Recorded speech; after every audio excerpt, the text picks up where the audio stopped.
오늘 소개해드릴 사연은 정말 경악을 금치 못한 사연입니다. 여러분, 북한이 표면상으로는 기쁨조가 없다고 하지만 뒤에서는 정말 개되지만도 못한 짓들이 아직도 이루어지고 있었습니다. 아름다운 여성들이 단순히 고위급의 성놀이개일 뿐 아니라 외국 접대에도 이용되다가 버려지는 경우가 허다하다고 하는데요. 이런 여성들을 진찰하던 북한의 의사 출신 선생님의 사연입니다. 가까운 친인척들이 아직 탈북을 하지 못해 구체적인 고향과 실명을 밝히기 어려운 점은 양해 부탁드립니다. 안녕하세요. 저는 5년 전 탈북을 해서 지금은 대한민국에서 인간다운 삶을 살고 있는 탈북민입니다. 저를 보는 분들이 아이고 북한에서 의사였다면 체계적인 공부를 다 하고 병원에 근무했는데 그래도 먹고 살만하지 않았냐고 물어보시더라고요. 남한에서도 의사가 직업들 중 최고로 치듯이 북한에서도 마찬가지입니다. 선생님 소리 듣고 살고 대우받으니까 여자들이 굉장히 선호해요. 이렇게 말하면 출신 성분도 좋고 좋은 집안에서 태어난 그 뭐냐 남한 말로 금수저 아니냐 하실 텐데요. 전혀 그런 건 아닙니다. 저는 그냥 평범한 노동자의 자식인데 공부만 특출나게 잘한 거예요.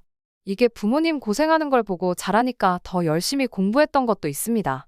내가 좋은 직업을 가지면 부모님께서 좀 덜 고생을 할까 싶어서요.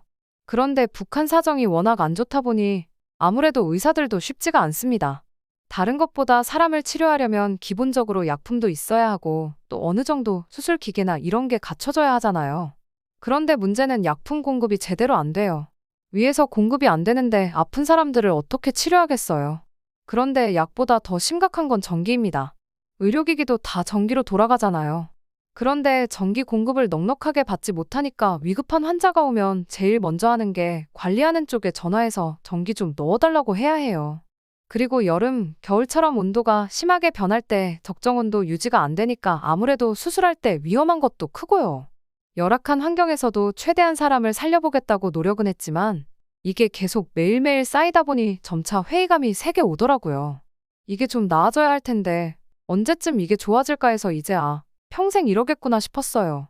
그리고 이제 찾아오는 환자들의 문제도 사실 대부분 못 먹어서 문제가 생기는 거거든요.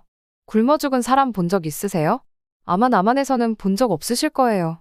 그런데 저는 굶어 죽은 사람들을 제일 많이 봤거든요. 사람들 사망 선고를 내려야 하니까. 작은 애기들은 굶어 죽고 엄마들은 미쳐서 울고 이런 것들 보면 사람이 제정신이 안 돼요. 아무리 의사라고 해도 말이죠. 그래서 좀 쉰다고 했어요.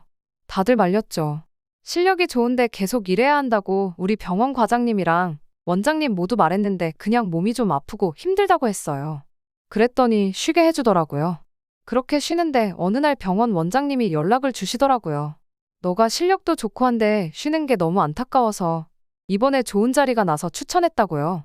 거기 가면 아무래도 중요한 인물들만 진찰을 하니까 험한 꼴도 안 보고 돈도 많이 준대요.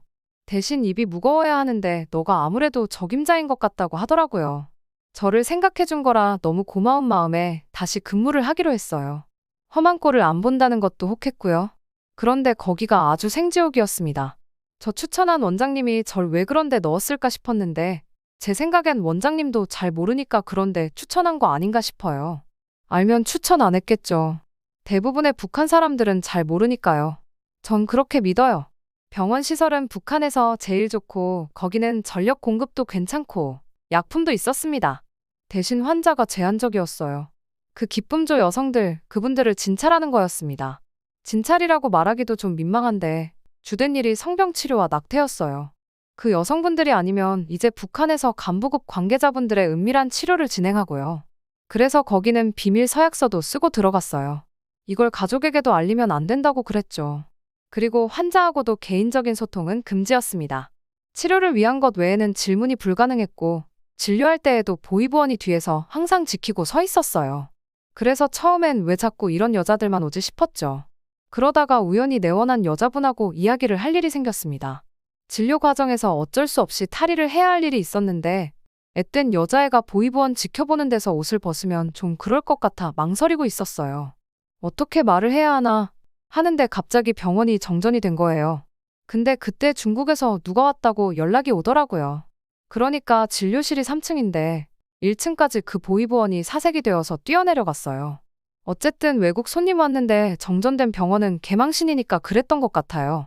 그 틈을 타서 물어봤죠. 어리고 예쁜 친구가 어떻게 이런 병을 달고 왔냐고. 매춘을 할 것 같지 않은데 대체 무슨 일이냐고. 그 친구 울던 게 아직도 생생하네요. 오열하며 자기의 처참한 삶을 다 말했죠. 시골에 살던 평범한 학생이었는데 당에 의해 강제로 선택되어 기쁨조에 편입되었고 외국 손님 올 때 접객하며 별별 치욕스러운 일을 다 겪는데 그 고통과 수치심을 어디다 털어놓을 수 없다고 하더라고요. 밑에 속옷을 입지 않고 티셔츠만 입고 춤을 출 때에는 정말 혀를 깨물고 죽고 싶었는데 부모님께 해가 될까봐 무서워서 너무너무 행복한 척 웃으며 춤을 췄다고 합니다. 그러면서 간절한 표정으로 제게 자기 고향집 주소와 부모님 성함을 이야기했습니다. 부모님께 제가 어떤 상황인지 전달해주고 이 악몽 같은 삶에서 벗어나게 해달라고 애원했어요. 하지만 의사로서 제가 할 수 있는 일은 그리 많지 않았습니다.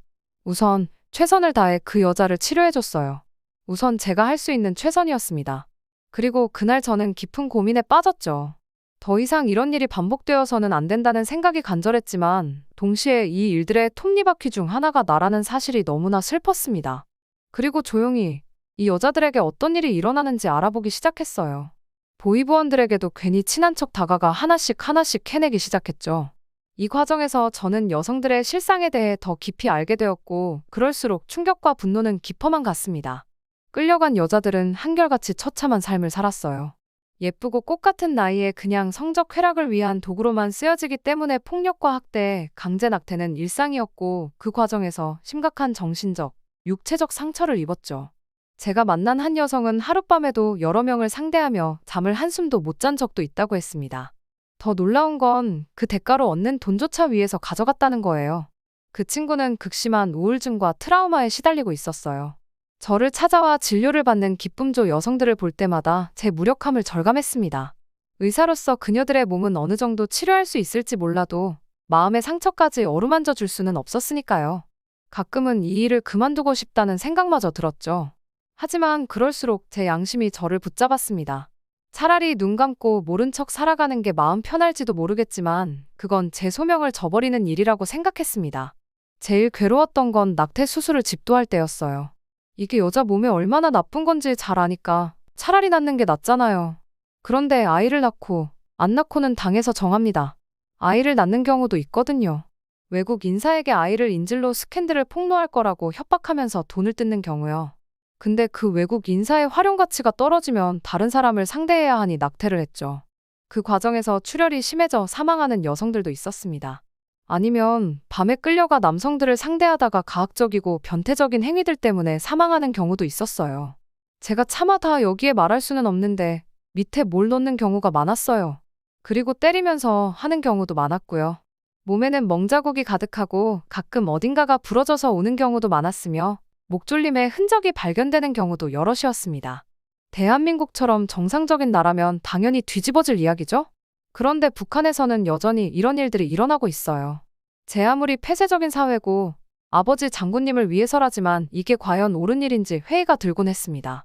그들에게 충분한 치료와 보살핌을 제공하고 싶었지만 현실은 그렇지 못했던 것도 너무 슬펐고요. 공연도 해야 하고 때로는 특정한 여성을 찍어서 오늘은 꼭 그 여자와 놀겠다 라고 하면 여자 컨디션과는 상관없이 일이 진행되어야 하니 무리하게 일으켜 세우는 일이 비일비재했죠. 기쁨조 여성들의 건강이 갈수록 악화되는 것을 지켜보면서 무력감은 더해만 갔습니다. 이대로라면 그녀들 중 많은 이가 정상적인 생활이 불가능할 건데 하며 겁이 났습니다. 근무가 끝난 후 퇴근을 하던 길 괴로운 마음에 믿음직한 동료 의사를 찾아가 속내를 털어놓았어요. 그 역시 저처럼 아무것도 모르는 상태로 왔다가 이런 충격적인 현실을 마주하고 저와 같은 고민을 하고 있었죠. 우리는 한참을 토론했지만 뾰족한 해결책을 찾을 수 없었어요.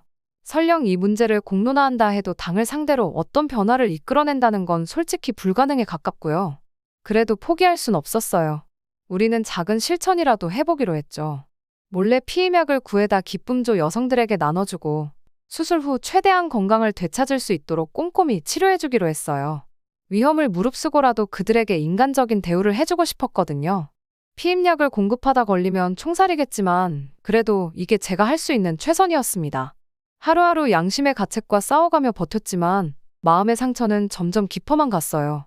밤마다 괴로운 악몽에 시달렸고 병원에 가는 발걸음이 갈수록 무거워졌죠. 때론 모든 걸 놓아버리고 도망치고 싶은 충동에 사로잡히기도 했어요.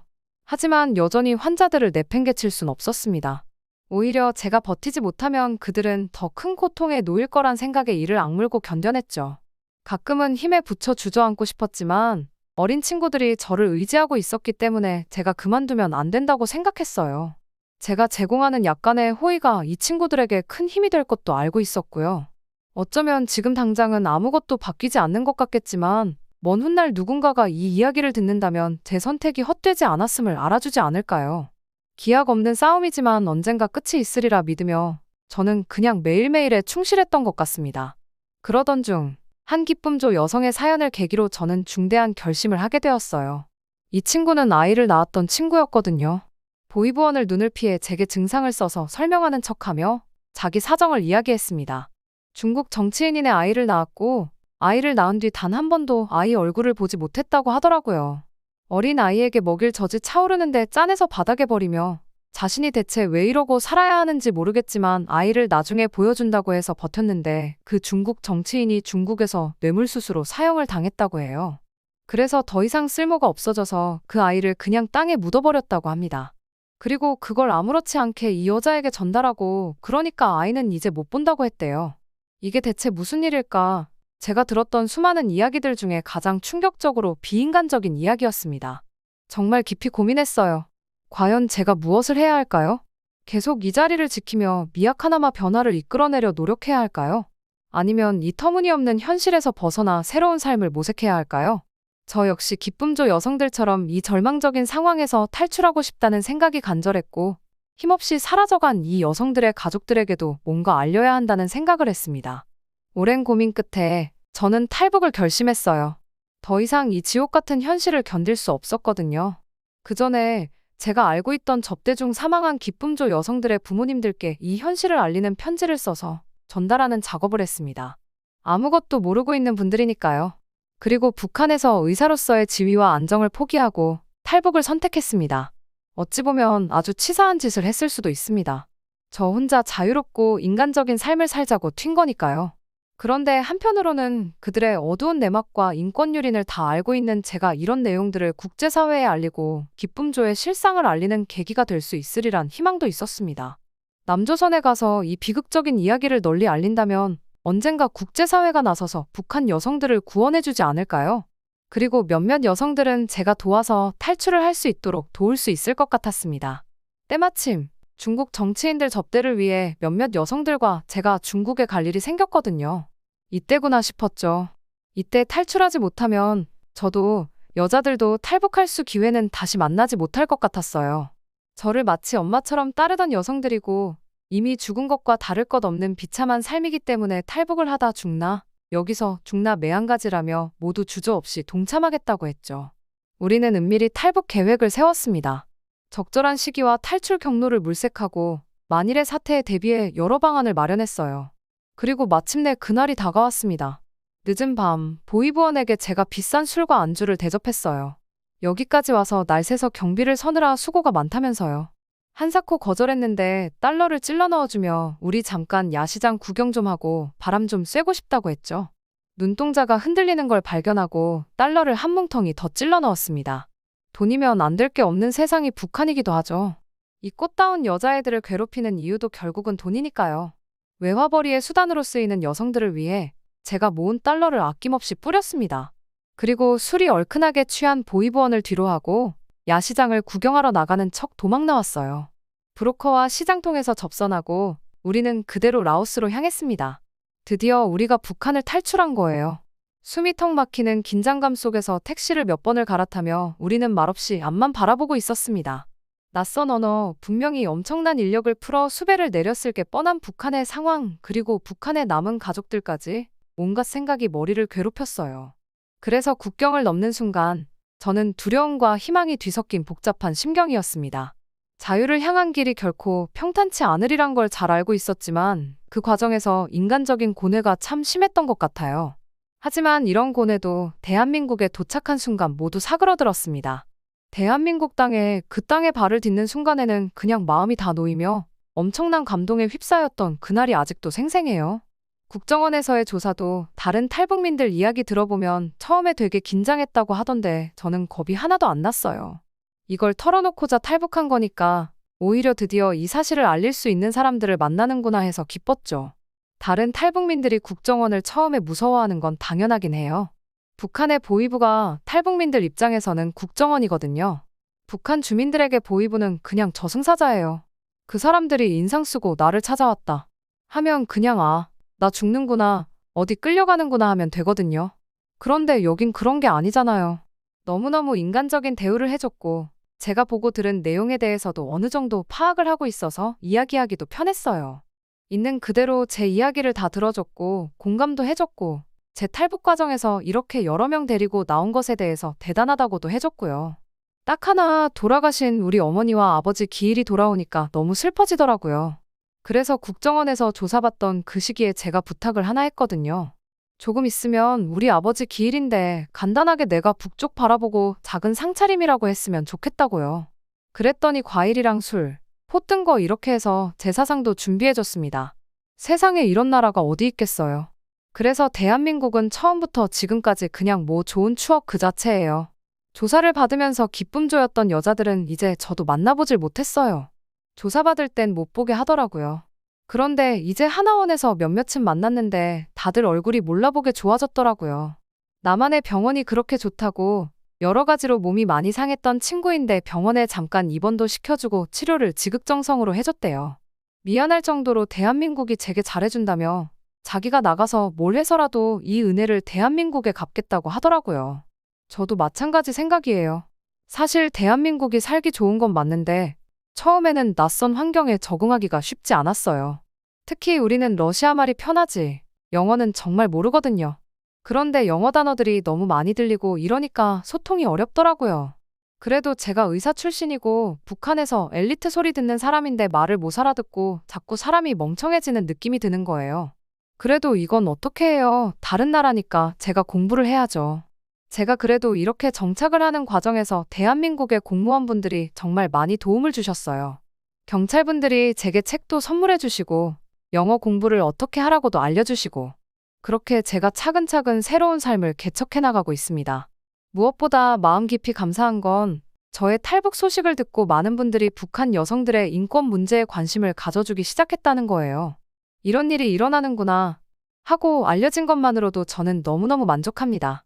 저는 이제 적응도 어느 정도 마쳤고 저희 친인척들을 북한에서 빼오기 위해 최선을 다하고 있습니다.